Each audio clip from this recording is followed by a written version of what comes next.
I was in Manhattan living midtown at that time. I'm downtown now, but woke up and saw the one plane on the news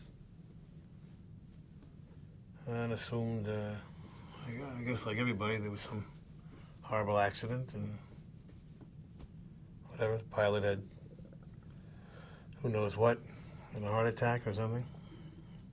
And watched the second one hit on the news. Quite shocking. Well, yeah, the streets were, wide open and nobody out. Very freaky, like a Twilight Zone, And, we've been pretty lucky, I guess, most of our existence, that nothing ever came to our country in terms of war. So, other than Pearl Harbor, of course. But it had been a long time, and it was quite a shock. It's like suddenly gravity is gone, the thinking you were invulnerable to these things was quite shocking to learn how vulnerable we are. I think art and music particularly play an important role in our regular daily lives. I mean, it inspires us, motivates us, illuminates that which we find, useful. But in times of crisis like this, I think the arts, and particularly music, can be quite vitally important in making some sense out of the senseless and order out of the chaos, expressing the inexpressible, providing some form of explanation for that which our rational minds find incomprehensible. It's just it's one of those things that eventually, of course, a very important catharsis. It's an emotional communication that when words just are not enough. It kind of, I think that was one of those times when there's nothing more immediate than that. There's nothing more effective, nothing more, it seems that music can reach out and provide sympathetic vibration that replies to our very, the soul, the loneliness of the soul. It says we're not alone. There is some connected support system out there that will, provide some sanctuary, provide some, take us from the raging seas of this life, this Darwinian slaughterhouse of fear and horror and frustration and suffering, and take us to some solid ground where there is truth and wisdom and love.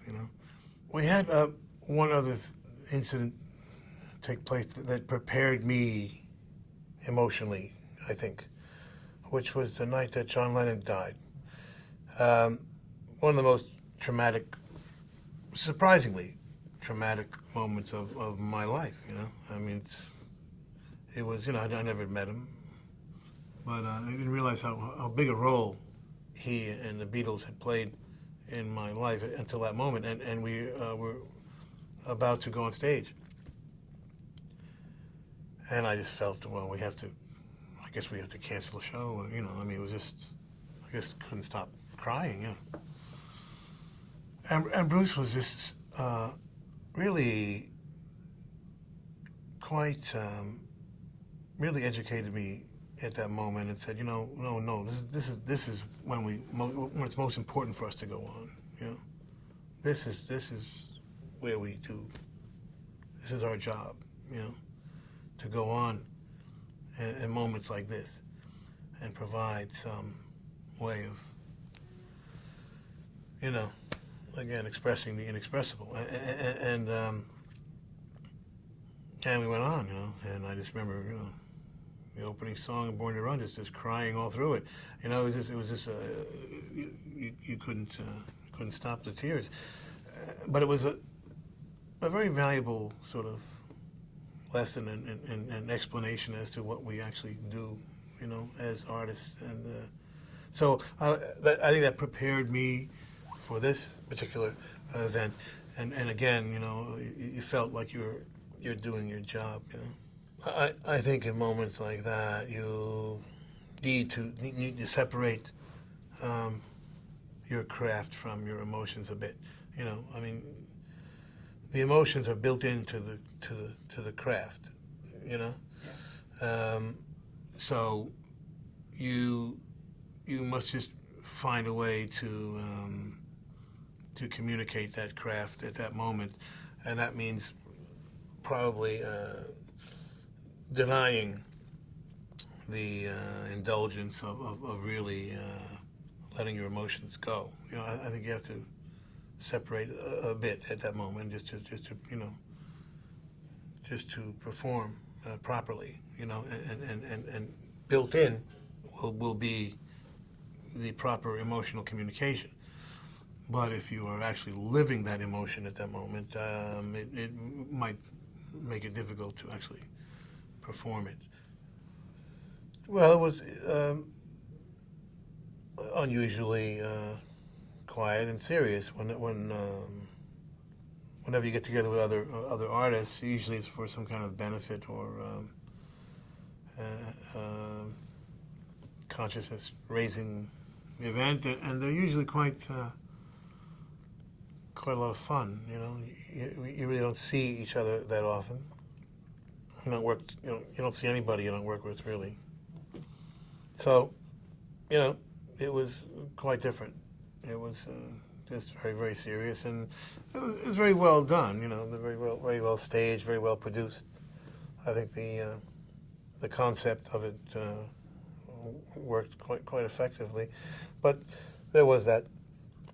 It was like that in the atmosphere. It was just sort of,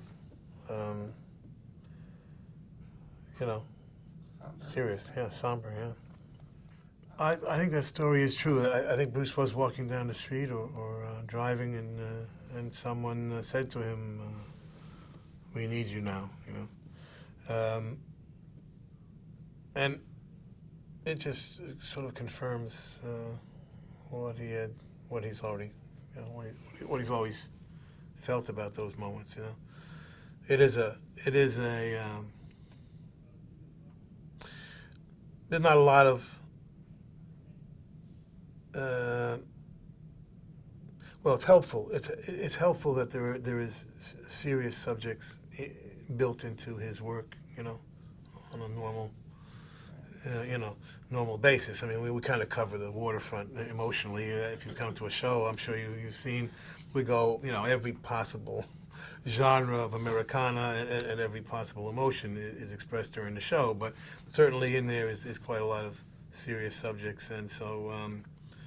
I think moments that are serious, you know, in life, people tend to look towards Bruce for, you know, that emotional catharsis at least. Plus, there was a lot of losses from New Jersey.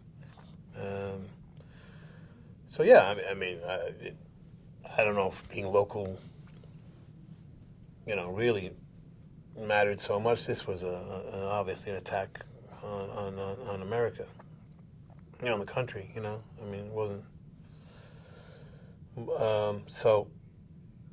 But it was shocking. You know, I mean, you know, you go through all these emotions when something like this happens, and in the end, you know, you're angry, you're horrified, and you know it makes you want to do something.